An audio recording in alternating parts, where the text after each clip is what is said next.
Hello, everyone. Welcome to another Rootless Conversation. I'm your Rootless expert, Greta Bayrami, and today I have the pleasure of sitting down with Misty Lynch here at her financial offices in Dedham, Massachusetts. Misty, thank you so much for welcoming us and wanting to talk to us about your Rootless journey and how you became a financial advisor. And to really go there, we really got to dig deep. And before we do that, I like to always start off with a question. Okay. And that question is, when I say rootless, does that mean something to you with your journey and everything you've been through to get where you are today? Yeah, I think that it does in a few ways. I think personally, I kind of identify with that because I really had no idea what I wanted to do, where I was going to go. I just knew I wanted to be somewhere different, somewhere better than, some of the things I experienced growing up when I love that we were, my family was self-employed, but there was a lot of ups and downs and we struggled financially. And it always felt like we were moving or we had to, pick up, sell things, change the environments. And I just wanted to, help people with my job who feel the same way, that maybe have some big dreams and some big ideas, but really just don't have the confidence or the background with money to keep them going. So that's what I kind of think of when I think of the term rootless. And it's great. Every time we ask that, it's always a different response. And that's a really unique response because you were just different. And talk to us about your roots, for a minute. Just take us back a little bit in your journey and where your roots really began. Sure. So I'm from Connecticut originally. And my parents, like I said, my father had a home inspection business and we were really successful for about the first 9 or 10 years of my life. Big house, they had cars, boats, all of the things, dogs, and it was great. And then all of a sudden, when a recession hit in the early 90s, we had to sell everything we had.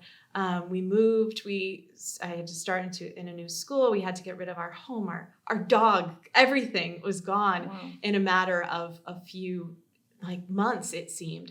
And so I kind of have always struggled to find my footing. And I felt like if we just had money, everything would have been different and better. And so I became really focused on understanding money. I think I was in 6th grade and I did a project on the stock market. And I just thought I had the answer. I figured it out, guys. I figured out money. And I kind of just really, I wanted to get a job. I wanted to make money. I, worked in corporate, all these things that I did. But I felt always kind of drawn to becoming self-employed and helping entrepreneurs who maybe if my father had met a financial advisor in the 80s, they might have said, why don't you put some of this away for the future? What if business changes? You don't have any structure here, no business plan. It was just you get clients, you work, you spend money. You get clients, you work, you spend money. And I think somebody could have really changed our lives dramatically if they'd met them at a different time. It wasn't that he didn't have a good business or the skills, he just really didn't invest in a way that the money was working for him. It was always working for the money. So that really was the inspiration to become a financial advisor. And how did you make that dream come true? What are the pathways or the career moves that you made to get where you are today? Yeah. So I, one of the things, I knew what I wanted to do, but I wasn't quite sure how. So I think I was at the time a substitute teacher and I enrolled in an insurance licensing course because you didn't need to have a job to get your insurance license. To get a Series 7 or a designation to actually work in securities, you needed to have a job first and they needed to sponsor you. Wow. So I went to a course and I was in my 20s. Everyone else in the course was there, older than me, had a job that their bosses were forcing them to go sit for this test. And they're like, what are you doing here? Why? And I was like, well, I have a waitressing background. I, have no skills, but I do want to go into this industry. And so I ended up getting hired by somebody who was at that course, who was like, I think we can help you and work together. So that's how it started. And then eventually they sponsored the path to take some tests where I could actually work in securities.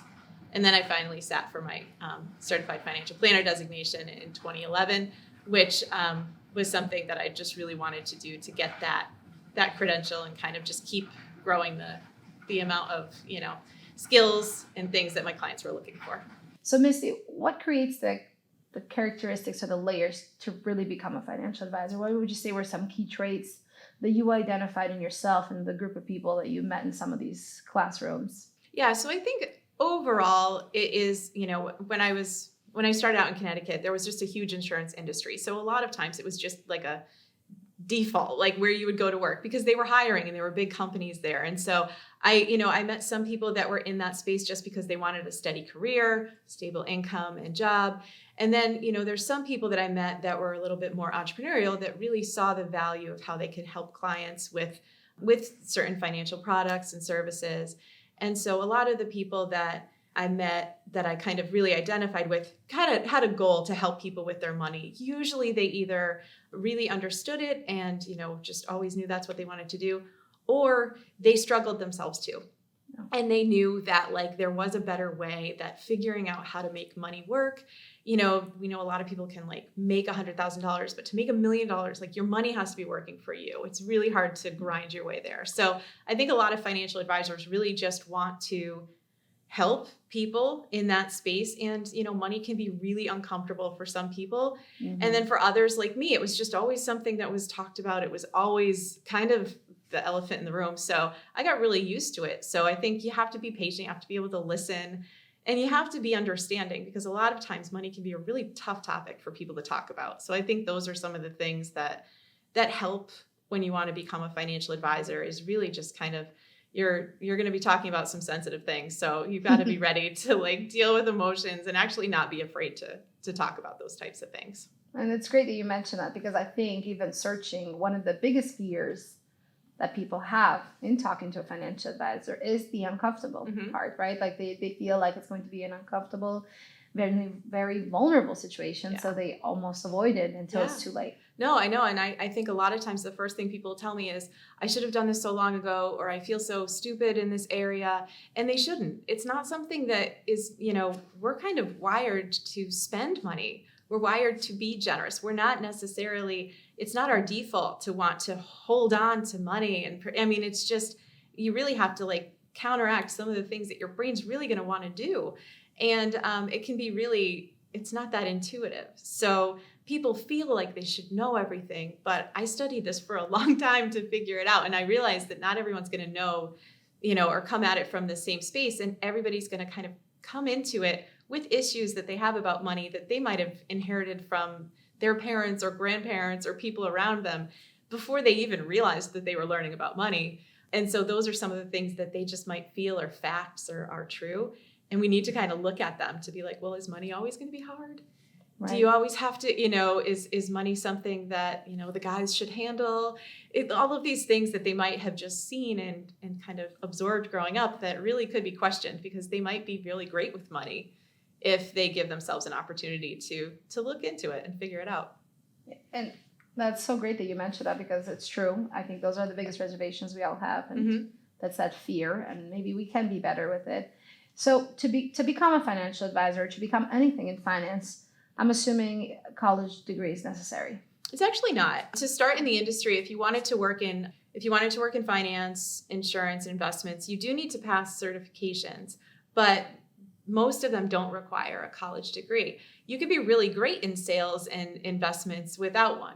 Wow. If you want to be a certified financial planner, they still do require a bachelor's degree, but that could even be changing, because I think they're seeing that that's kind of limiting the field for people. It's only 14% women. If you wanted to, if you want to open it up and have more people be able to study this and pursue it, sometimes, like I have a political science degree. It's not exactly, a finance or an economics degree, but it was just enough. So that could be changing in the future, but it's not, it's not a no if you really want to do it. You have to be 18, you have to, graduating high school will help. I think you will want to have some sort of business savvy and like some background in that, but it's, the college degree is usually optional. So, to our Rootless listeners, this is definitely magic. Yeah. Because now a lot of people tend to think that to be in finance, it was a big misconception here as well. They think that you have to have some fancy degree or you have to have a master's, an MBA. So here's some truth now being told that, look, if you're good with money and you find that you can make money work for you in different ways and you want to help others, then there is ways to go around it. Don't let that, college degree necessarily or master's limit you. Yeah, no, you can go in like some firms that are hiring newer financial advisors. They want to train you. They will teach you. They will put effort and, and time into getting you trained, getting you licensed, helping you figure out like all of the things you need to be successful, but you're going to have to put in a lot of work.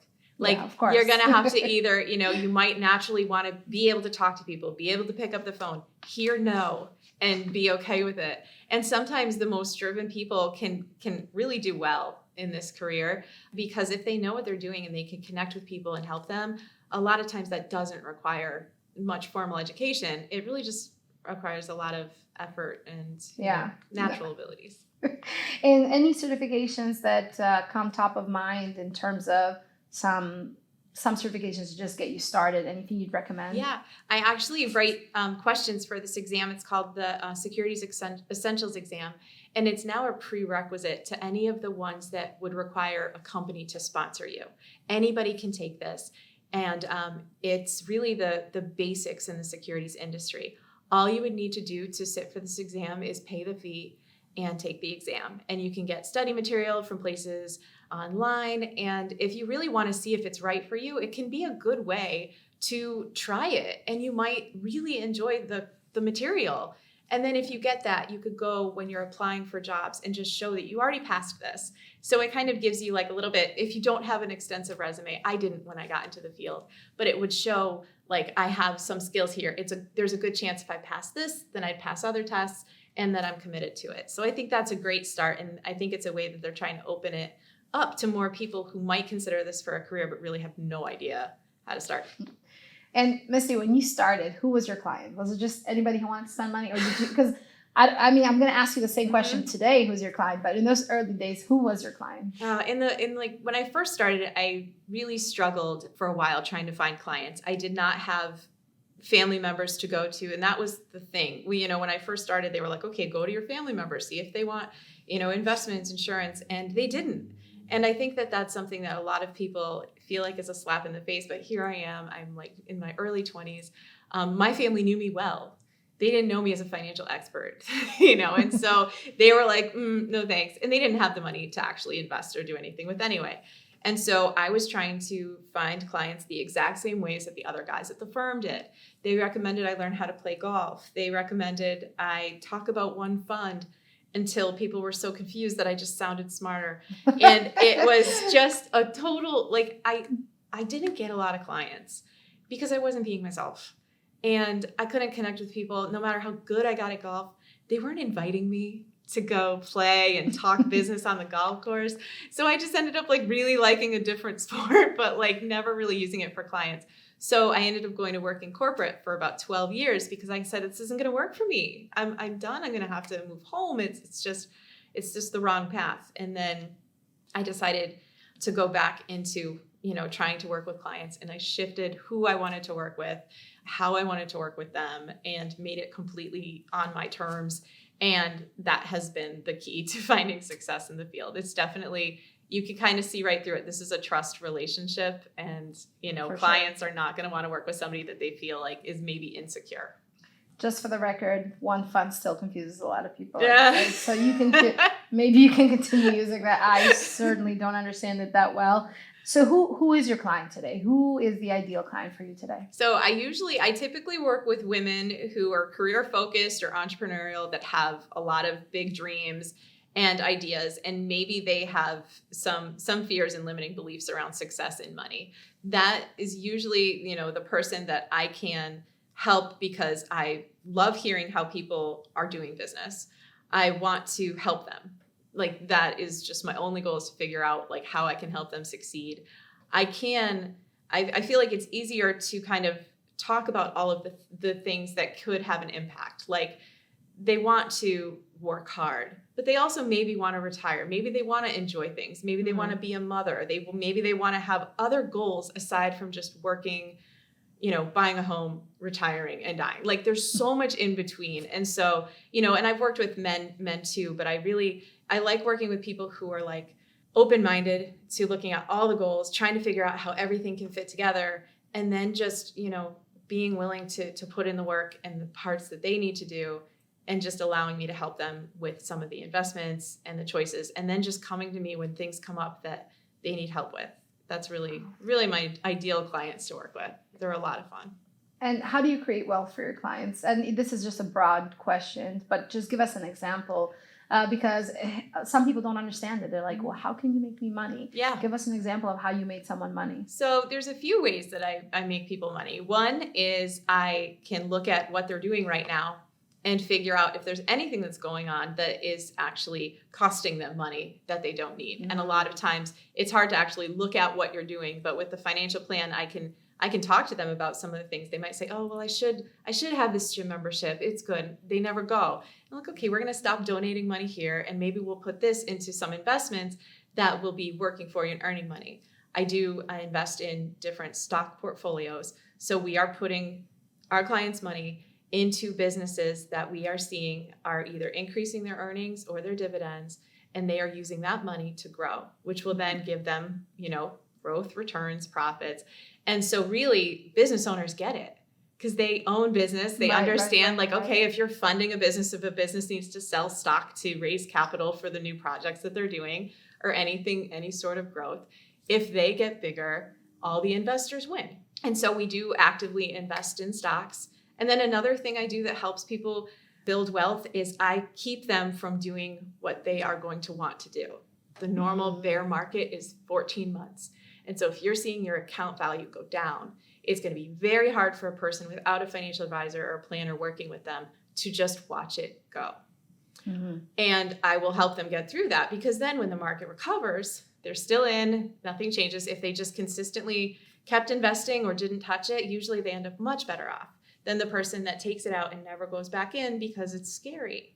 And so that's going to be a normal reaction for people. And also it's really hard to have a good stock and watch it go down. It's also harder to watch it go up and not know when to sell it. So I know when to do that, but most people, unless they have access to research, are not going to know when to do the right things. So bonus question, just throwing this out there. What's your thoughts on, I'm noticing more and more Gen Zs want to invest and they all go out on their own. And a lot of these errors that you're mentioning happen where they panic, they take it out, they put it back in, they don't know what they're doing. Do you have any little tips for them or is it never too early to have a financial advisor? No, I think, I love that there has never been more access to investing. It's been easier. You can start an account online. I think that, all of these companies are making it easier for people to trade. And I think that's a good thing. It used to just be exclusive to the elites who had access to somebody on the stock market floor, and now it's becoming easier. It is going to have some risks though. And I think that, even if people just understand the basics and start to understand a little bit about behavior, if you start to feel greedy, it's not gambling. Like if you feel like, okay, I did really well here, now I'm going to, cut my losses, and you treat it like gambling, there's a good chance that you might lose your investments. Maybe you'll learn some things along the way, which is helpful. But I don't think it's necessarily too early to have a financial advisor, even if like the group coaching program I have, even if you just have somebody you could check in with that maybe isn't managing your money for you, maybe you could do it on your own, or you decide to just do a fund and keep putting money into it, you'll be better off than the person who never decided to get in. But there are risks involved if you start to treat it like a little bit too much like going to the tables. I like how you mentioned that. I'm gonna have to use that. And how do you determine portfolios? Is there a ratio between safe and a little bit of riskier, markets? Is there a ratio, would you say, that you go, especially for those beginners? Yeah. So, I think that most of the people I'm working with are typically in their 30s and 40s. I work with some people who are in retirement, but it is important to understand that person, how long it's going to be until they need the money, and then how they really feel about what's their comfort level. Some people, the business owners I work with, they might be aggressive people. They want to start businesses. So they are comfortable with growth. They're comfortable with risk and understand okay, there might be losses, but there might be more reward. But it's good to understand that. And then if somebody, say, is starting a business and they have some 6 months worth of, savings that they have to keep them afloat, I don't want to put that at any risk at all. I want to make sure that that's right there, maybe high yield savings.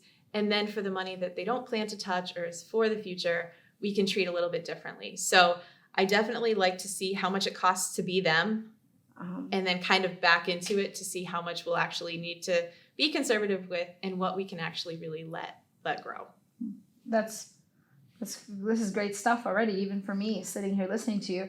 I will say I'm going to switch it up a little bit now, and I want to know about the strategies you use because you are a business too, and you need to grow and you need to be profitable too. How do you decide where to offer yourself? How do you pick out the markets of where you should be visible?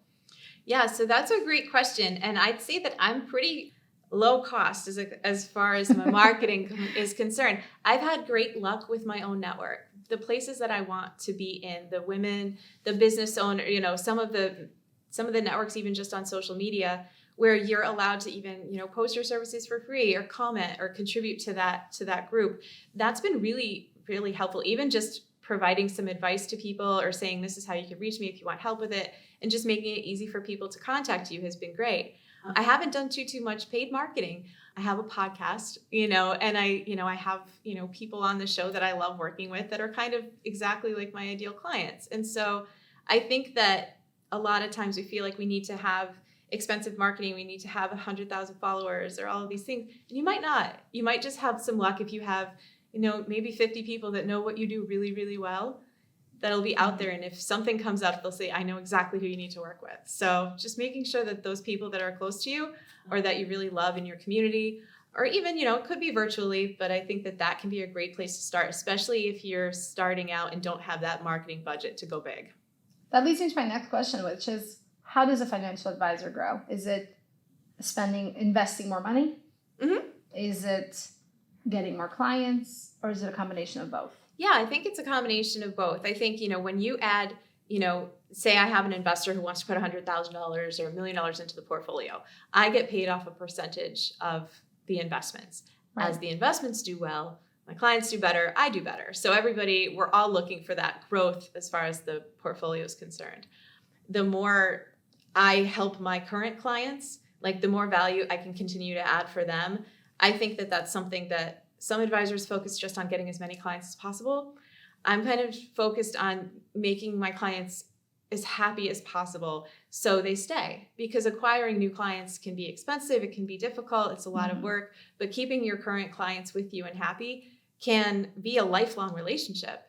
And so I think that's definitely one of the best investments to have, even if it takes a little bit more time to have your perfect client come in the door. If they're exactly who you want, you're not going to lose them to somebody who's offering a lower fee or promising a higher rate of return. And my next question is, if you are growing and you are getting those new clients, how do you scale your business? Can you scale within a business where you are part of a bigger office, but you have people now working under you? Is that something you can do, or do you have to branch out on your own? No, you can. I think there's a lot of different ways to get things done. Like I work with a group here at Beck Bodie where, we kind of split the fees that we bring in. I'm allowed to work with the people that I want to, and I bring in, clients. They have some services like operations, customer support that helps me grow. And so we kind of have a partnership there as far as that with resources and time. So that's really helpful. You can be independent, but then remember you are doing all of those things on your own, including the paperwork, operations, customer service. And I think that can be a great thing because you have total control over everything, but you might have less time to be out there meeting clients and selling. And then there's some companies where you are given leads. People call in, maybe they have a relationship with that bank or with that firm, and all you need to do is, maintain the relationship, open the accounts, and you might be paid a salary. So there's a ton of different ways to operate as a financial advisor. It really just depends on what you gravitate towards more. I like being, with clients, meeting people. I don't want to do the paperwork so much, but I also want to have the unlimited potential on the growth side. So this is the best fit for me. But for some people that want a salary, it can be a great job and it can pay really well. And you might have some corporate benefits and other things that are really nice to have. And you mentioned growth, and how did you measure growth for yourself? It's tough, especially like you said, 14%. You're the minority in the finance world. How were you measuring growth, especially in those beginning years? How did you keep going? How did you tell yourself it's okay? This is good. We're on the right path. Yeah. So that was tough in the beginning. I think once I got a few clients, then I saw okay, I'm managing, $1 million worth of assets. And then that went to 5 million, and as it grows, as I have more clients, Or the clients that I've worked with are like, okay, I'm going to move more money over because now I'm happy with this relationship. The things, the stocks have performed well. So that's kind of growth can be easily tracked by the assets that you manage in my space. But I've also found growth as far as, the number of times if someone asks for a financial advisor that I'll see other people suggesting my name or talking about it. So I feel like that is more like, okay, people know what I do, because I think that could be the toughest thing in sales. You can have the best product or the best service, and if no one knows who you are or what you're doing, you're not going to grow. So I think that that's something that I've noticed. But certainly, trying to grow, get as much, under management or do as many financial plans, you can just kind of see the progress there if you're doing 2 a month or 4, and then you get to a point where you say, okay, I might need some help here. That leads me to a great question I have. A lot of people say that the best financial advisors, they are the creative ones. They're the visionaries. Mm-hmm. They're the ones who see rainbow where no one else can. Would you say that's one of the keys of becoming really top in this industry, of understanding markets, but when others maybe don't even see it there? Yeah, I think so, because I think, sometimes, old school financial advice was everything was secretive. You just hand the money over to your guy, they do something with it, and people don't want that anymore. They want to have a relationship. But I think some of my clients will feel really scared or insecure, or maybe they'll inherit money and they have no idea what to do with it. And I kind of look at them like I did when my kids were learning how to walk. They were frustrated, they would fall down and have, some concerns, but I knew it was going to happen. I totally had 100% confidence in what they were going to be able to do. And I think that sometimes even just having somebody that has your back like that, or just has total faith in you, can be really helpful, especially when it comes to money and growth, because I'll listen to what they plan to do. And I mean, usually it's exciting and I love it. And I see I see so much potential, especially if they're just trying to improve their credit score or do certain things that I know they have it in them to do.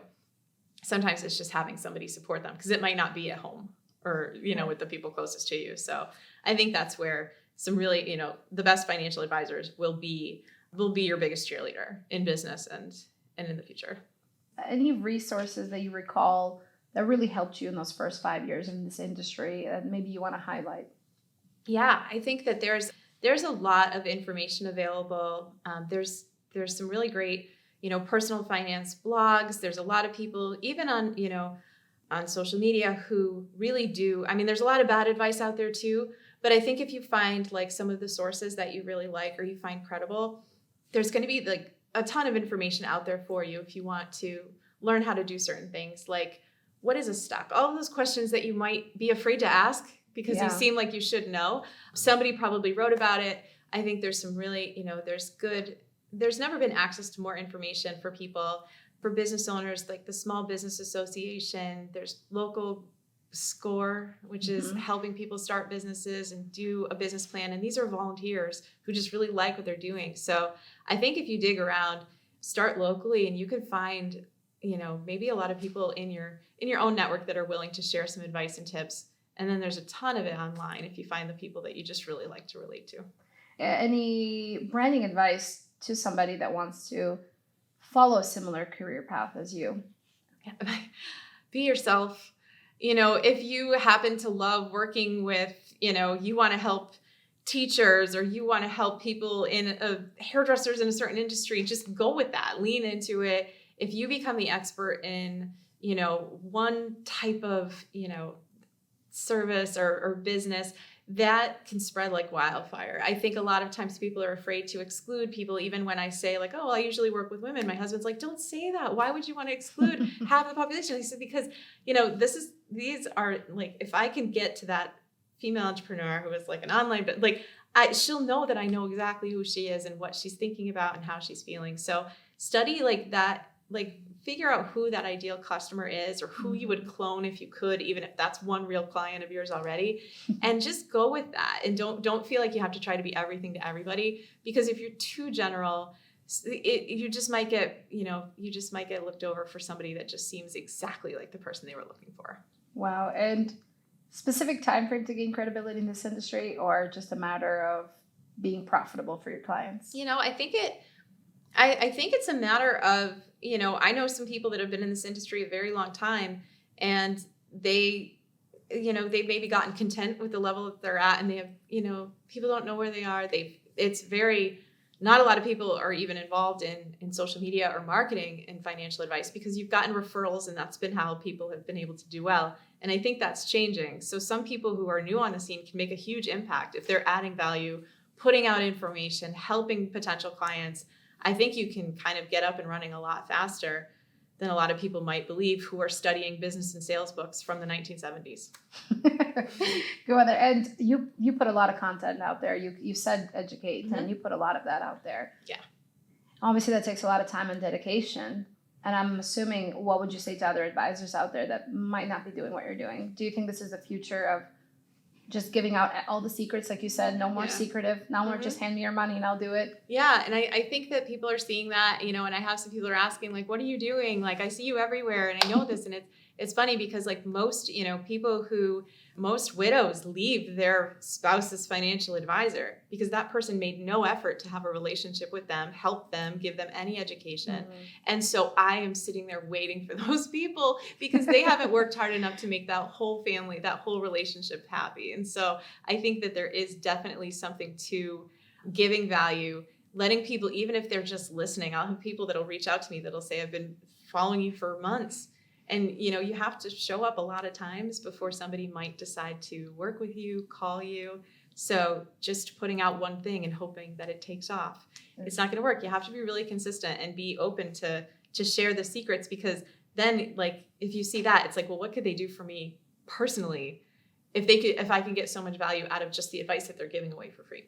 Wow. You're a great point there. And I think that's definitely something that a lot of people listening will take into consideration.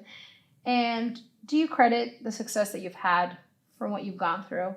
Like you said, you didn't have an easy upbringing.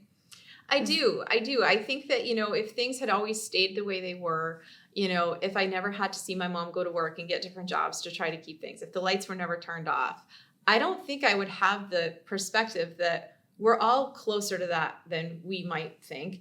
And we need to not just have, big ideas in business. You could work in a 9-to-5 job, but if you're not taking care of yourself, like, there's no parachute. Like, for most people, like, if you say, the government will take care of, like, they don't want that. You have to look out for yourself. And I don't think I'd have that drive and that initiative if I hadn't seen what it was actually like.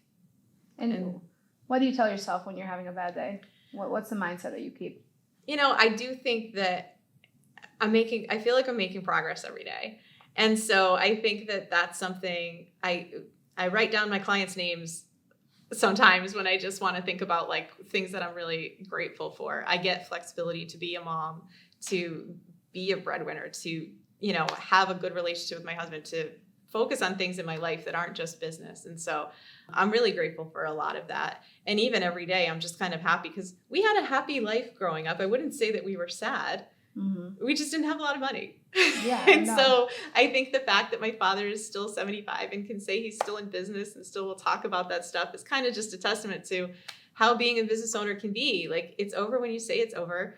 And, it can help keep you interesting. And so I'm really grateful for all of those things. But yeah, I don't have too many bad days, really.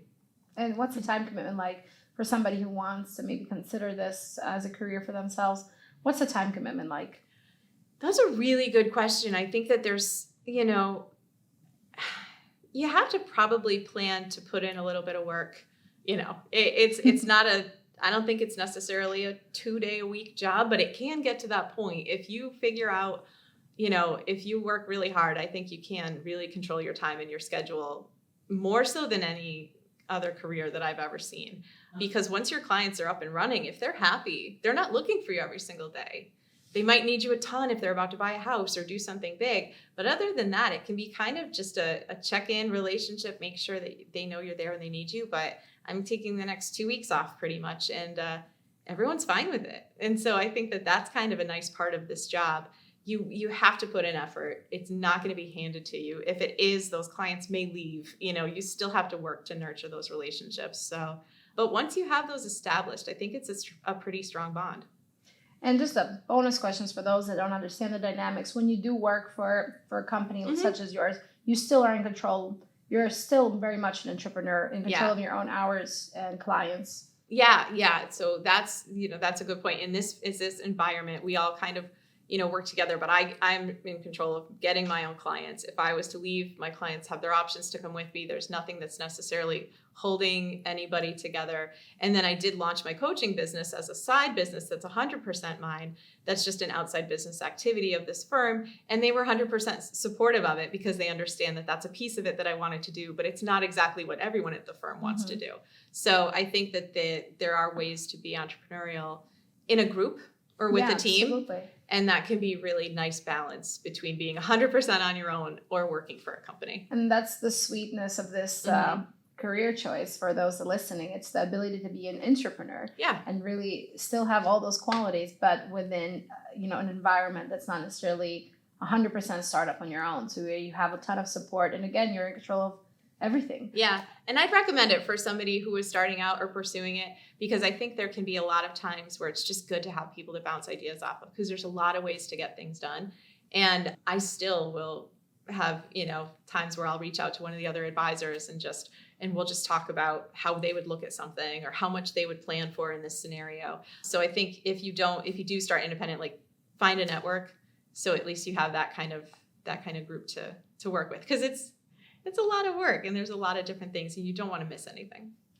And my last question is really a statement. I'm going to hand it off to you because I've had such pleasure of not only speaking with you and listening to you, but understanding financials. I feel much better now. I'm not going to be as shy to have relationships. And I think many people listening won't either. But I'll leave it to you. Any last remarks or closing statements that you want to give to maybe a girl that's similar to where you once were, maybe a little shy, maybe is having a little bit of hardship in her life, and maybe wants to take this leap of faith into a career that's still not where we want it to be, but very welcoming? Yeah, I think that figuring out, even if you just do it for your own benefit, figuring out how to manage, invest, and plan what you do with your money is one of the most empowering. It's feminist to be able to have that control and to be able to understand what you're doing. It can keep you out of bad relationships. It can keep you from being stuck in a job that's toxic. Knowing your money and having that kind of planned out in a way where you're in total control of it can be one of the best things that you could do as a woman. And I think that now, in the 70s, my mom couldn't even have a credit card without my father co-signing on it. It hasn't been a long time. So you might not have the best female role models in your life or in your family. And that doesn't mean that it's not possible for you. Yeah, financial freedom and literacy is possible for all of us. It is. And I think that it's just, you can't avoid money. It's like food. Like you either have to figure out how to have a relationship with it and you're going to be using it and spending it and making it. So you might as well do it on your terms. Thank you. Well, this is great advice. Thank you so much for sitting down with us and letting our Rootless listeners not only understand what it takes to be a financial advisor, but how to become one and how to fall in love with one through a relationship. Thank you so much. I love talking about this stuff. And I wish everybody who's on their own path luck. I think that, I think it's great to be in control of your destiny. But yeah, figure out the money part too.